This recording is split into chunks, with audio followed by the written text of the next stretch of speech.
BBC Nepali सेवाको साँझपखबाट गनी अन्सारीको नमस्कार।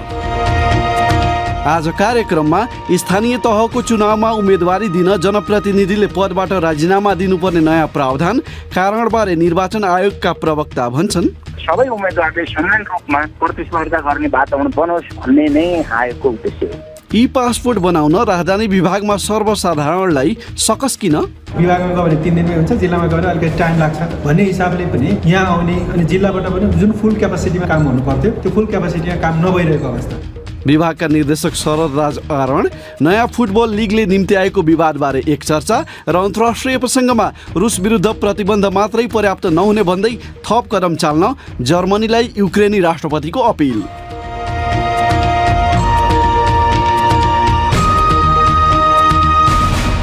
तर सबैभन्दा पहिला आजका प्रमुख विश्व समाचार। विनिता दाहालबाट समाचार सुन्नुहोस्। युक्रेनका राष्ट्रपति भोलोदिमिर जेलेन्स्कीले रुसले आफ्नो देशमा आक्रमण गरेर युरोपभरि नै स्वतन्त्रता विरुद्ध नयाँ पर्खाल बनाइरहेको भन्दै त्यसलाई तोड्न जर्मनीलाई अपिल गरेका छन्। कियेभबाट बर्लिन स्थित संसदलाई सम्बोधन गर्ने क्रममा जेलेन्स्कीले प्रतिबन्धहरू मात्रै लगाएर रुसको आक्रमणलाई रोक्न पर्याप्त नहुने बताउँदै भने रुसले शहरहरूमा बमबारी गरेर हामीसँग भएका सबै कुरालाई नाश गरिरहँदा म यो सम्बोधन गरिरहेको छु। आवासीय भवनहरू, विद्यालय, गिर्जाघर, अस्पतालहरूमा क्षेप्यास्त्र प्रहार र बमबारी गरेर क्षति पुर्याइएको छ। थुप्रै युक्रेनीहरूको ज्यान गएको छ। युक्रेनका राष्ट्रपतिको भनाई। युक्रेनमा आक्रमण गरेर रुसले युरोपमा स्वतन्त्रता विरुद्धको नयाँ पर्खाल बनाएको भन्दै त्यसो गर्नबाट रुसलाई रोक्न जर्मनीलाई अपिल गर्दै उनले जर्मन चान्सलर ओलाफ सोल्सलाई भने, प्रिय सोल्स, यो पर्खाललाई भत्काउनुहोस्। यसैबीच चान्सलर ओलाफ सोल्सलाई भेट्न जर्मनी पुगेका उत्तर एटलान्टिक सन्धि संगठन नेटोका महासचिव एन्स स्टोल्टेनबर्गले जर्मनीको ऐक्यबद्धता र उदारताका लागि जर्मनीको प्रशंसा गरेका छन्। रुसी राष्ट्रपति भ्लादिमिर पुटिनले लगातार दोस्रो दिन रुसी अर्थतन्त्रलाई पश्चिमाले लगाएको प्रतिबन्धले प्रतिकूल असर परेको बताएका छन्। तर क्राइमियाको अर्थतन्त्रबारे सरकारका मन्त्रीहरूसँगको अनलाइन बैठकमा उनले प्रतिबन्धहरूले प्रायद्वीपका लागि आर्थिक र सामाजिक अवसरहरू पनि दिएको र डराउनु पर्ने त्यस्तो केही कुरा नरहेको बताए। रुसले सन् 2014मा युक्रेनबाट क्राइमिया गैरकानूनी रूपमा आफूमा गाभेको थियो। यसअघि बुधबार अमेरिकी राष्ट्रपति जो बाइडेनले रुसी राष्ट्रपति पुटिनलाई युद्ध अपराधी भनेका थिए। त्यसको जवाफमा क्रेमलिनले त्यसलाई अक्षम्य भनी व्याख्या गरेको थियो। युक्रेनको घेराबन्दीमा रहेको बन्दरगाह शहर मारियोपोलका अधिकारीहरूले बमबारीबाट जोगिन बनाइएको आश्रयस्थलमा लुकिरहेका 1000 भन्दा बढी मानिसलाई उद्धार टोलीले बाहिर निकाल्न लागेको बताएका छन्। उक्त आश्रयस्थल बनाइएको नाटक घरमाथि बुधबार रुसी फौजले हमला गरेका थिए। उक्त शहरका सांसद दिमित्रो गुरिनले बीबीसीसँग बोल्दै भने, भूमिगत तल्लामा क्षति नपुगेकामा हामी खुसी छौं र त्यहाँ खास गरी महिला र बालबालिका रहेका छन्। हमलाका क्रममा कसैको पनि ज्यान नगएको देखिएको छ। मारियोपोलका सांसदको भनाई। मस्कोले आश्रयस्थल बनाइएको उक्त नाटक घरलाई निशाना नबनाएको जनाएको छ। तपाई बीबीसी नेपाली सेवाको साँझपख सुनिरहनु भएको छ। भारत र श्रीलङ्का बीच लाइन अफ क्रेडिट अन्तर्गत $1 अर्ब सहुलियतपूर्ण ऋण श्रीलङ्कालाई उपलब्ध गराउने सहमति भएको छ। श्रीलङ्कालाई आपतकालीन अवस्थामा खाद्यान्न, औषधि र इन्धन खरिद गर्न मद्दत पुगोस् भनेर लाइन अफ क्रेडिट अन्तर्गत उक्त रकम उपलब्ध गराउने सहमति भएको हो। श्रीलङ्काका अर्थमन्त्रीको भारत भ्रमणका क्रममा उक्त सम्झौतामा हस्ताक्षर भएको हो। श्रीलङ्कामा कोरोना भाइरसको महामारीका कारण वैदेशिक मुद्रा सञ्चित विगत 2 वर्षमा 70% घट्दा त्यहाँको पर्यटन उद्योगमा नराम्ररी मार परेको छ। श्रीलङ्काले अन्तर्राष्ट्रिय मुद्रा कोषसँग पनि ऋण राहत कोषबारे वार्ता सुरु गरेको छ। र दक्षिण कोरियामा एकै दिन 6000 भन्दा बढी नयाँ कोभिडका बिरामीहरू देखिएको विवरण आएका छन्। तर झण्डै 90%ले कोरोना भाइरस विरुद्धको खोप लगाइसकेकोले कोभिडका कारण हुने मृत्युको संख्या भने घटेको छ। विश्वव्यापी महामारीका सुरुका दिनमा कोरोना भाइरसको संक्रमण नियन्त्रण उल्लेख्य मात्रामा गर्न सकेका कारण दक्षिण कोरियाको निकै प्रशंसा भएको थियो। यो बीबीसी नेपाली सेवा हो।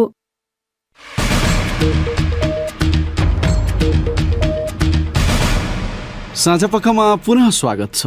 आसन्न स्थानीय तहको चुनावमा उम्मेदवारको मनोनयन दर्ता गर्नु अगावै जनप्रतिनिधिले पदबाट राजीनामा दिनुपर्ने निर्वाचन आयोगले जनाएको छ।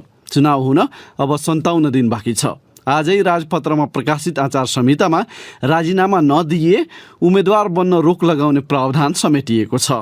कुनै स्थानीय तह वा स्थानीय तहको स्वामित्व र नियन्त्रणमा रहेको निकाय, स्थानीय तहबाट अनुदान प्राप्त संस्थामा सुविधा वा पारिश्रमिक पाउने गरी बहाल रहेको निर्वाचन वा मनोनित पदाधिकारीले स्थानीय तह निर्वाचनमा उम्मेदवारको मनोनयन दर्ता गर्नु अगावै बहाल रहेको पदबाट राजीनामा गर्नुपर्ने आचार संहितामा भनिएको छ। तर राजनीतिक दलका नेताहरूले त्यसप्रति असन्तुष्टि जनाएका छन्। यसै सन्दर्भमा हामीले निर्वाचन आयोगका प्रवक्ता शालिग्राम शर्मा पौडेललाई तपाईँहरूले त्यस्तो व्यवस्था गर्नुको कारण के हो भनेर सोधेका छौँ।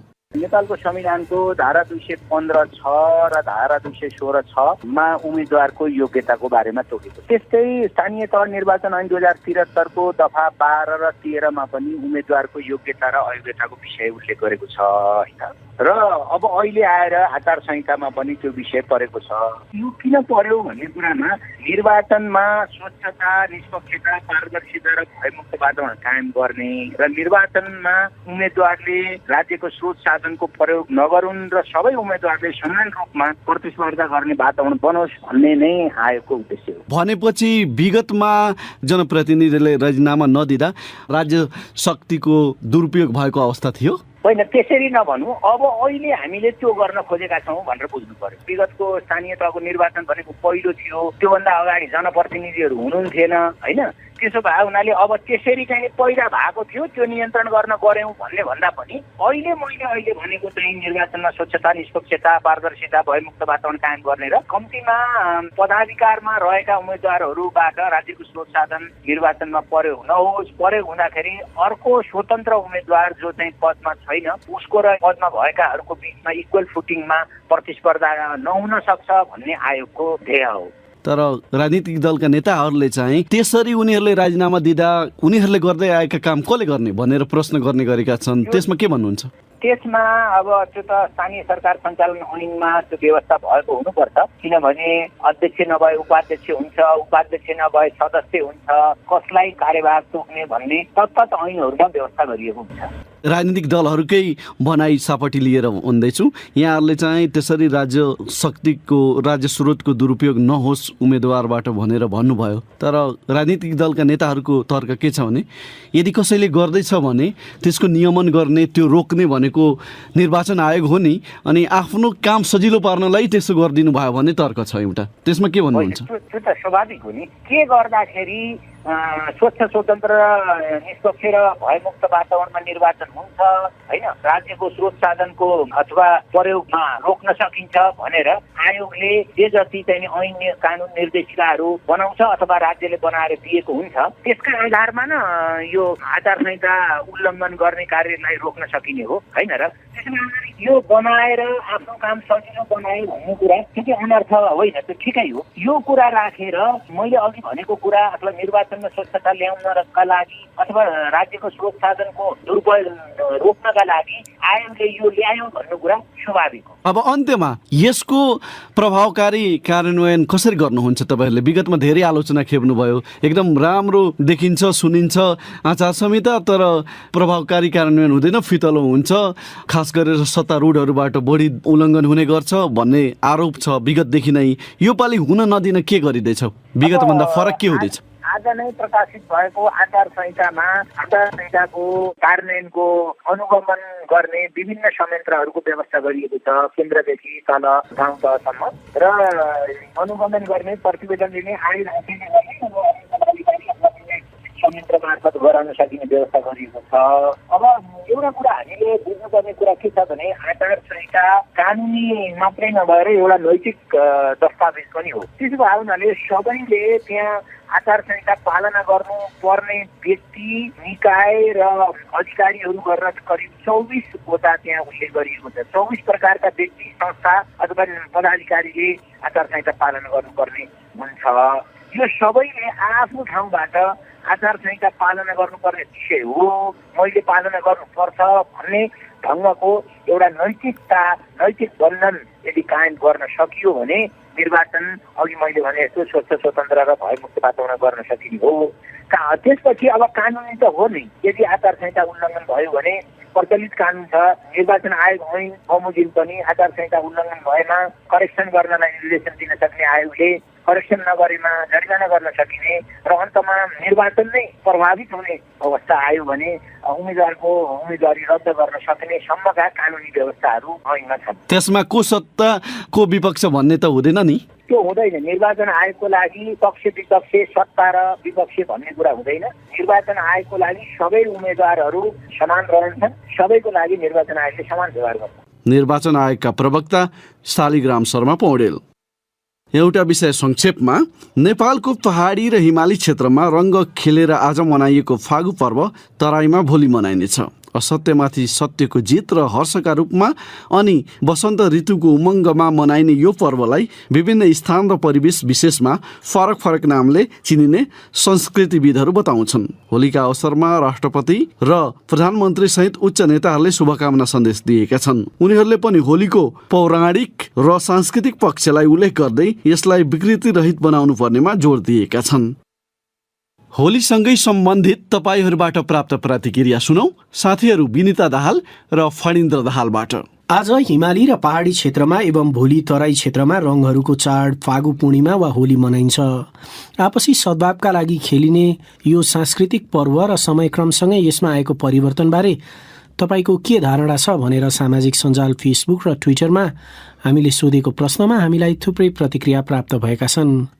तीमध्ये केहीलाई हामी यहाँ प्रस्तुत गर्दैछौँ।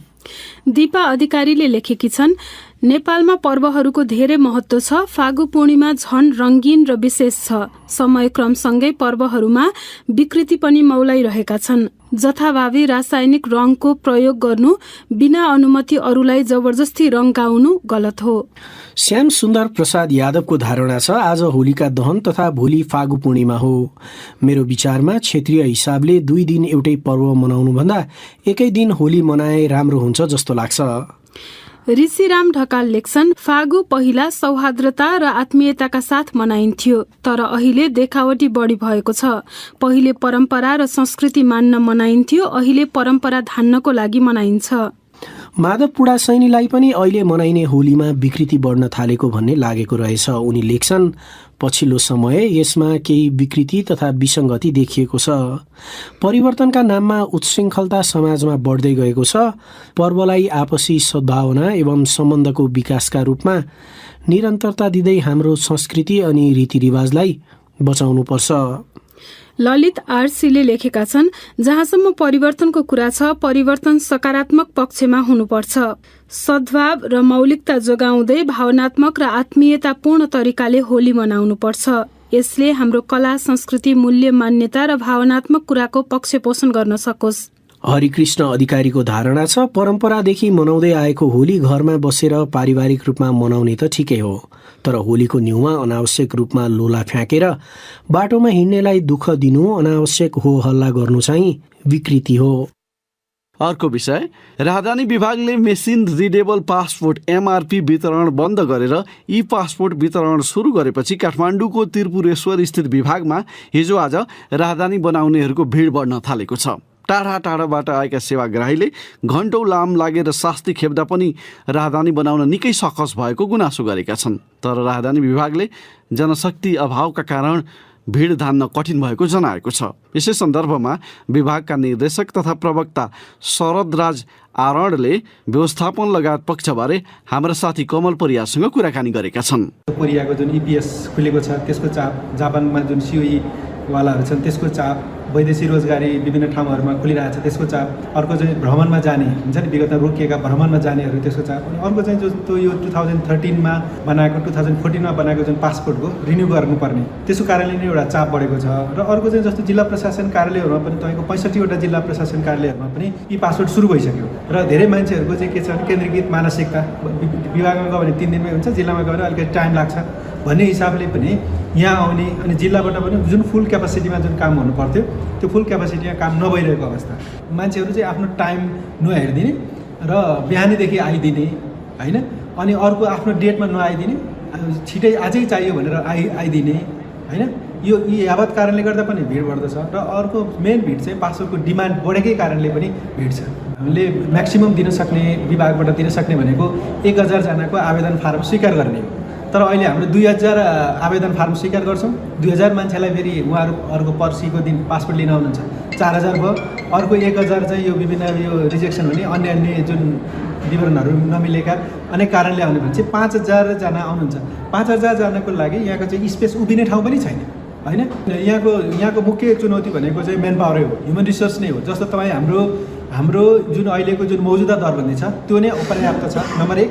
अर्को भएको मौजुदा दरबन्दीमा पनि के छ भन्दाखेरि तपाईँको दरबन्दी अनुसारको कर्मचारीको पदपूर्ति छैन। दरबन्दीको चाहिँ लगभग आधा जस्तो भने अफिसरको कुरा पनि त्यस्तै छ, नायब सुब्बाहरूको हेर्ने पनि त्यस्तै छ, अरू करारका कर्मचारीहरूको दरबन्दी पनि कम छ होइन।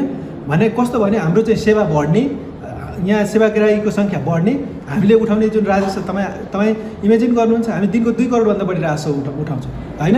यत्रो राजस्व उठाउँछौँ, यत्रो चाहिँ पब्लिकलाई सेवा दिइरहेका छौँ, तर तपाईँ चाहिँ हामी बिहानदेखि बेलुकासम्म गर्छौँ, बिदा दिन गर्छौँ, तर त्यो बाबत हामीले कुनै इन्सेन्टिभ केही पनि पाउँदैनौँ। अब पासपोर्टको डिमान्ड घट्नेवाला देख्दिनँ म चाहिँ। मेरो चाहिँ उहाँहरूलाई स्पेसल रिक्वेस्ट के भने, एउटा उहाँहरू आफ्नो सम्बन्धित जिल्लामा गएर पासपोर्ट बनाइदिनुहोस् होइन, किनभने जिल्लामा पनि छिटो हुन्छ। हामीले जिल्लाबाट आवेदन प्राप्त गरिसकेपछि छिटै पठाउँछौँ र जिल्लामा 10 देखि 15 दिनभित्रमा प्राप्त हुन्छ होइन। यहाँ भिड नगरिदिनुहोस्। अर्को, जसले यहाँ अपोइन्टमेन्ट लिइसक्नु भएको छ उहाँहरूलाई जुन डेट प्राप्त भएको छ, जुन टाइम प्राप्त भएको छ, त्यही डेट र टाइममा आइदिनुहोस्। किनभने त्यहाँ टाइम पनि मेन्सन गरेर हुन्छ क्या, 10 बजे, 11 बजे, 12 बजे, 1 बजे, 2 बजे। 10 बजेको मान्छे 10 बजे आइदिनुहोस्, 3 बजेको मान्छे 3 बजे आइदिनुहोस्, एकैचोटि भिड नगरिदिनुहोस् होइन। अर्को, जस्तो तपाईँको यहाँ एप्लाई गरिसकेपछि त्यो पासपोर्ट बनिसकेपछि नि मेसेज जान्छ, रिजेक्ट भएपछि नि मेसेज जान्छ, र कतिपय चाहिँ टाइमली जाँदैन। जस्तो भनौँ न, तपाईँको सबै विवरण मिलेको चाहिँ 3 दिनसम्ममा गइसक्छ, तर कतिपयको विवरण मिल्दैन नि त। जस्तो इन्फर्मेसन अपुरो हुनसक्छ, उहाँले विवरण लुकाएको हुनसक्छ, उहाँका चाहिँ विभिन्न एररहरू हुनसक्छन्, अरू निकायहरू चाहिँ इन्भेस्टिगेसन गर्नुपर्ने हुन्छ। त्यस्तोको चाहिँ अलिकति तपाईँको 7 दिनदेखि 10 दिन 15 दिनसम्म लाग्ने हुन्छ।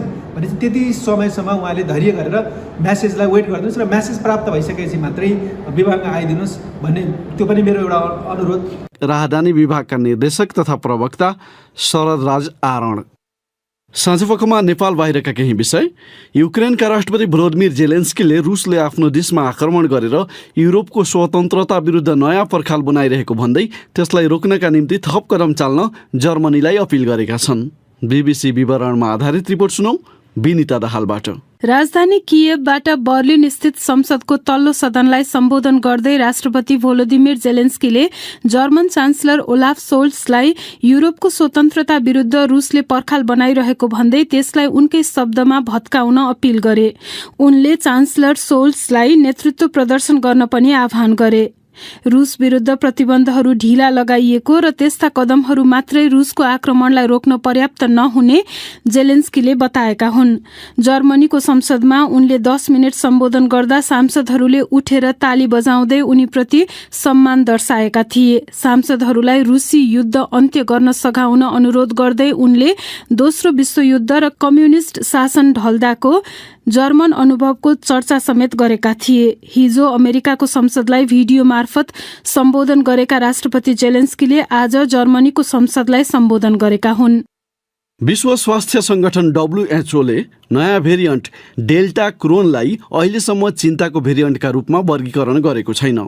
डेल्टा क्रोनको संक्रमण युरोप, अमेरिका र दक्षिण अमेरिकामा भेटिएको छ, तर वैज्ञानिकहरू यो भेरिएन्ट कतिको संक्रामक छ वा यसमाथि खोपले कति काम गर्छ अथवा यसले गम्भीर खालका लक्षण ल्याउँछ कि ल्याउँदैन भन्ने कुरामा स्पष्ट भइसकेका छैनन्। BBC विवरणमा आधारित रिपोर्ट सुनौ फणेन्द्र दाहालबाट। डेल्टा क्रोनको पहिलो संक्रमण सन् 2022 को जनवरीमा फ्रान्समा भेटिएको थियो। त्यसयता बेल्जियम, जर्मनी, डेनमार्क र नेदरल्यान्डमा फेला परिसकेको अनलाइन प्लेटफर्म GSAID मा उल्लेख गरिएको छ। हालैका दिनमा डेल्टा क्रोन युके, अमेरिका र ब्राजिलमा पनि भेटिएको छ। यसको संक्रमण अहिलेसम्म निकै कम छ। मार्च 15 सम्म जम्मा 47 नमुनाका बारेमा जीसेडमा जानकारी छ, जसमध्ये 36 वटा फ्रान्सको नमुना हुन्।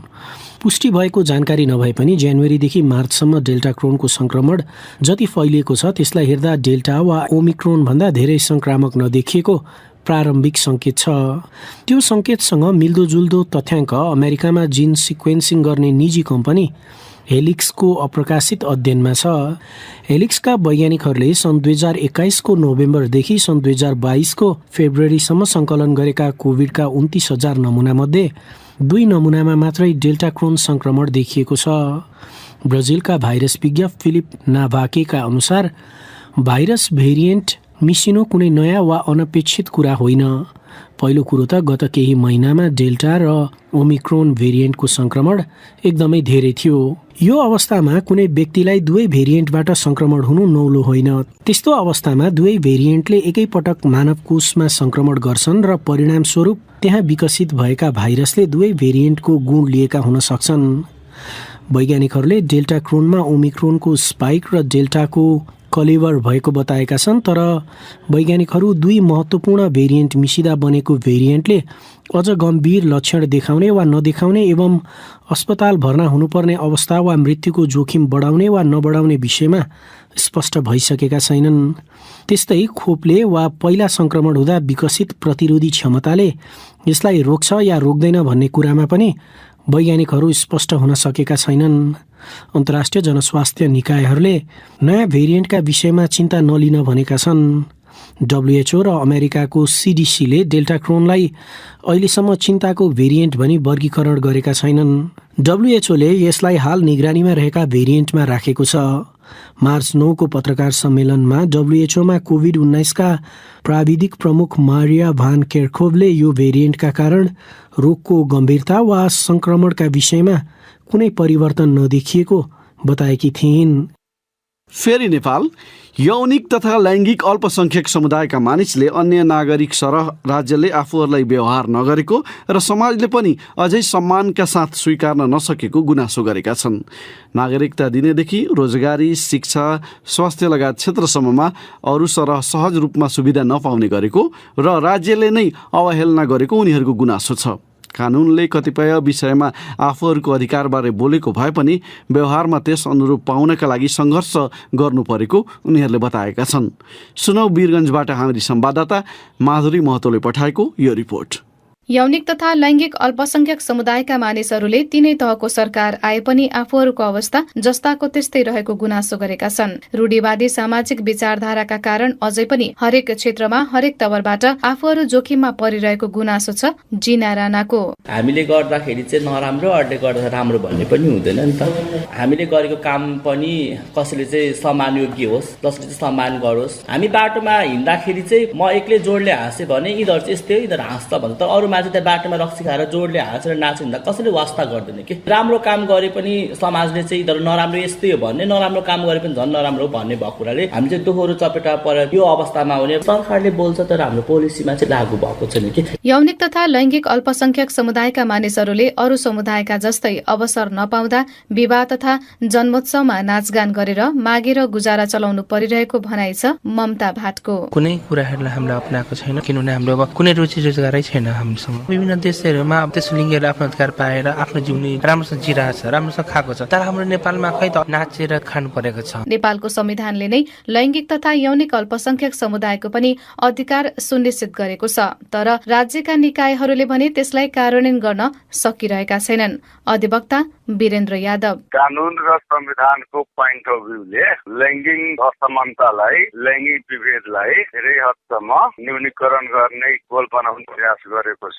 कानुनले एक्सेप्ट गर्यो, कानुनले प्रावधान दियो, तर समाजले त्यसलाई व्यावहारिक रूपमा एक्सेप्ट गर्न सकिएको छैन। तर मध्य प्रदेश सरकार अन्तर्गतको महिला बालबालिका युवा तथा खेलकुद मन्त्रालयका योजना महाशाखा प्रमुख ठुलो बाबु दाहाल भन्छन्, उहाँलाई नै सम्बोधन गर्ने गरी छ कार्यक्रम। अब त्यो हामी गर्छौँ, यो अर्को नीतिगत रूपमा पनि लैङ्गिक समानताको के भनेर प्रदेश सरकारले तयार गरेका छ, हाम्रो मन्त्रालयले फाइनल गरेर पेश गर्ने अवस्थामा छ। नेपालको संविधानको धारा 12 मा वंशीय आधार तथा लैङ्गिक पहिचान सहितको नागरिकता दिने प्रावधान छ। त्यस्तै धारा 18 ले समानताको हक प्रदान गरेको छ।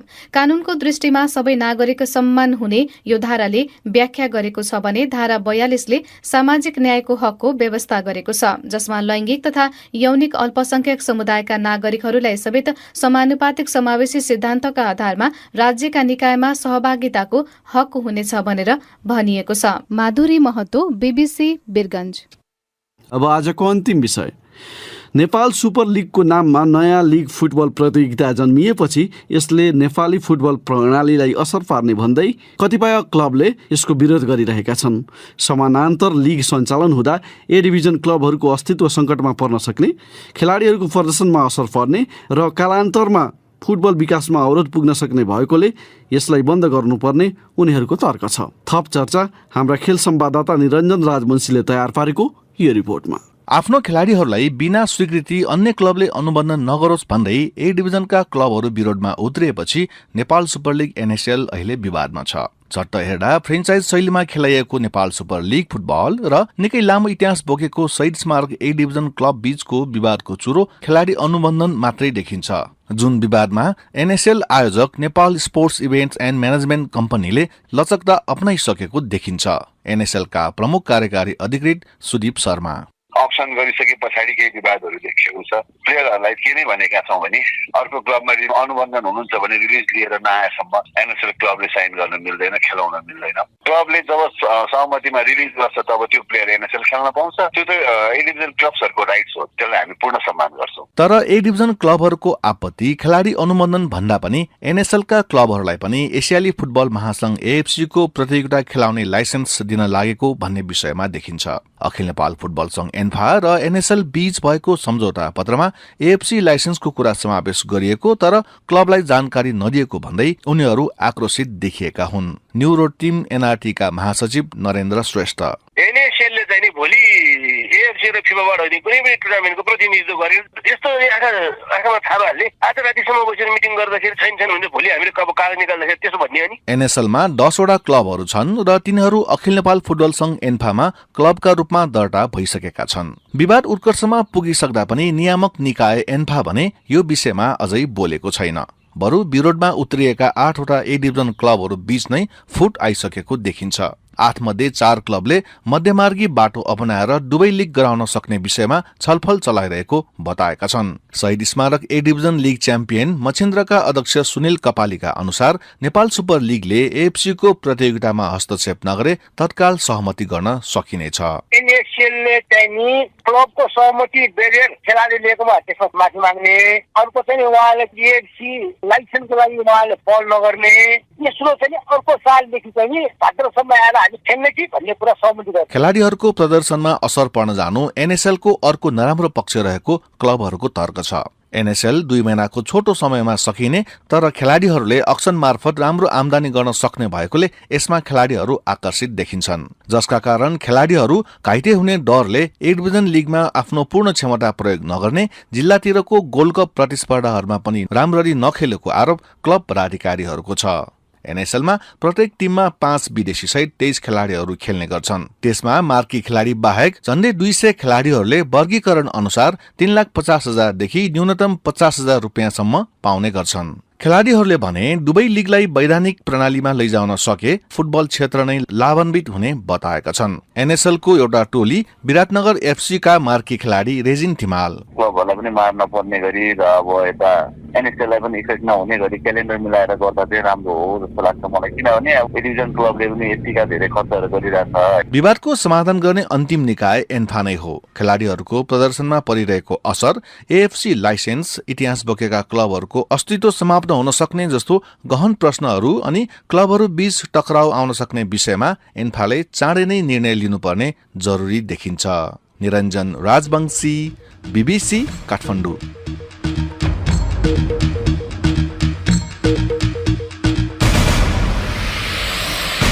यसका साथै बीबीसी नेपाली सेवाको साँझ पख यही सकिन्छ। भोलि बिहान 7:15 बजेसम्मका लागि हामी सबैलाई बिदा दिनुहोस्। नमस्कार।